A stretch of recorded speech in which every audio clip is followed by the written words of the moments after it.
Hey, we're back with Musicians in Bars Getting Beer, and it's Phil Naro, part 2 of the episode. Phil, tell us about what happened with Talas. What happened was,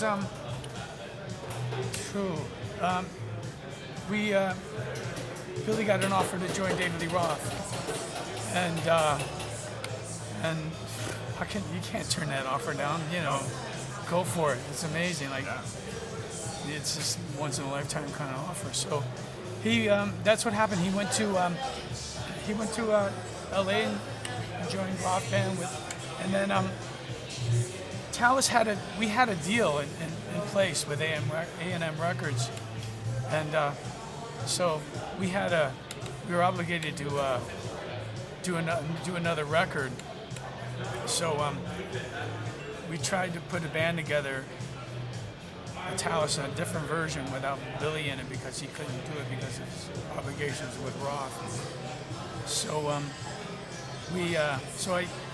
I hired a bunch of guys from New York, which that band became Danger Danger. And so we did a few gigs. I was living in New York at the time. We were trying to get it together, but it just didn't work out. And so we went our ways. And then the guys from those guys kept their band. Those guys started Danger Danger, and then I just moved back. I moved back up to Toronto. Center of the universe. And Hockey fan. yes. And Smashing. and then I joined a band up here called 24K. And we played all across Canada. You know, we had some deals in the work. You know, we had a publishing deal with Paramount Pictures and labels that interested in us, but we just couldn't keep it together. It was just too many, crazy moments. So we just then at the last part of the 24K, when it just about ended, we had Eddie Kramer come in, work on our recording, and then the label just passed on it, and so I thought it was a great record we did, but yeah, it's just. Is it still around?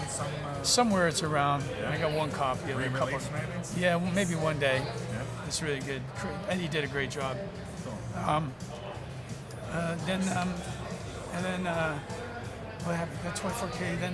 Then that disbanded, and then let's see. And then I did my own solo thing for a while.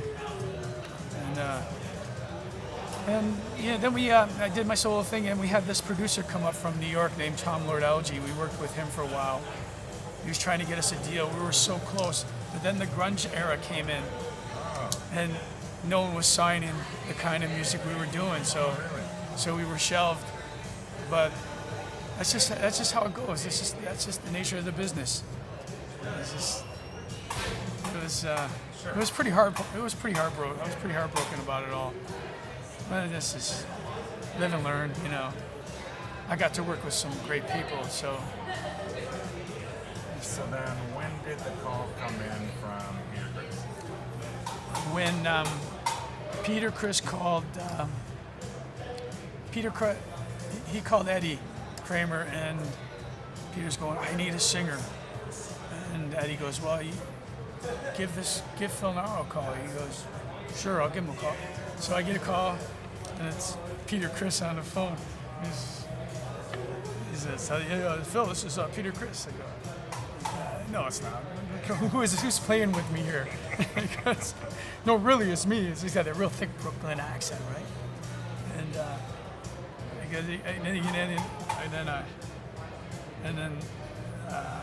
I go, okay. And I go, well, okay, what's Beth about? Who's that song about? Well, my ex-wife. Okay, I go, okay, yeah, you are Peter Criss, okay.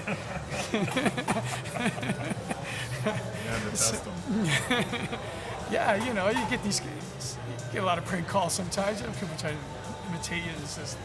So I went down to LA, and we jammed, we wrote some songs, and jammed. We Okay, did. so you're talking about Peter Criss, yeah.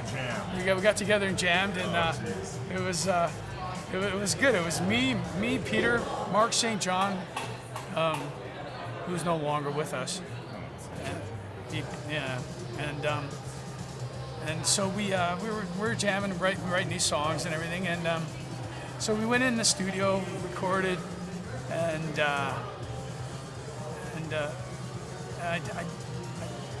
then I had to get back to Toronto because my son John, my oldest son John, got really sick, and so I just had to turn it down because.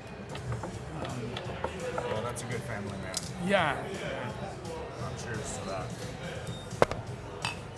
So they just. I left the band. I mean, he was kind of. What did they go on to do? Well, he did a solo thing, the Peter Criss band. So. So that proceeded with someone else. Yeah. Okay. It was with another guy named Phil, which everyone thought it was me, but it wasn't me. And so,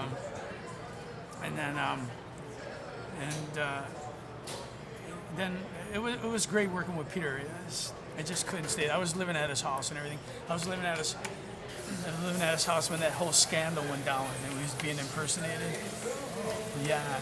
And then here I am at his house watching him on the was it Phil Donahue show? What was it? Yeah. Makes sense, yeah. I was there watching him go, this is odd. I'm in Peter Criss's house while he's in New York with his wife on Phil Donahue. And it's just like, this is just so weird. And is his house like the video show where 20 girls walking around the swimming pool? No, I never got to. No, I wasn't that lucky enough to see that. It's some Kiss video. Lick It Up maybe or something. That's Paul Stanley. But it was. Maybe I've had too much beer. Cheers to that, eh? So it was heartbreaking leaving the Peter Criss thing, because I really like Peter. He was a really sincere guy. And I mean, he had his temper tantrums, but who doesn't? And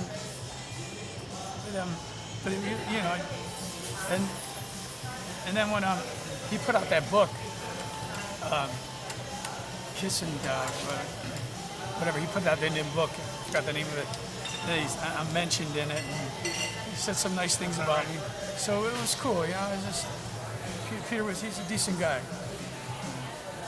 So, yeah. And then I moved back up to, like I said, I moved back up to Toronto because my son John was sick. So, and then I